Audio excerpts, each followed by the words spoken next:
মধ্যে নতুন করে বাসা বেঁধেছে। আমরা আশা করব আমরা এগুলা করব না, কেউ এগুলা করবে না, বরঞ্চ রাজনৈতিক শিষ্টাচার রক্ষা করে জাতীয় ঐক্যের বীজতলাটা আমরা সবাই মিলে একসাথে তৈরি করব ইনশাআল্লাহ। সম্মানিত ভাইয়েরা, আসরের নামাজ আসন্ন, আরো অনেক বক্তা ছিলেন, তাদেরকে আমরা দিতে পারি নাই, আমরা দুঃখিত। এজন্য আমার লম্বা কথা বলার সুযোগ নেই।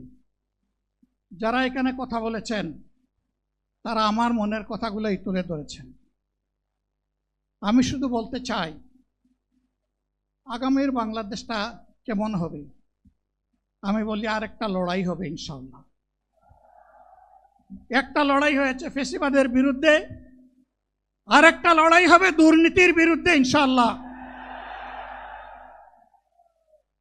এই দুর্নীতির মূল উৎপাটন করার জন্য যা দরকার, আমরা তারুণ্য এবং যৌবনের শক্তিকে একত্রিত করে সেই লড়াইয়েও ইনশাআল্লাহ আমি জয়লাভ করব।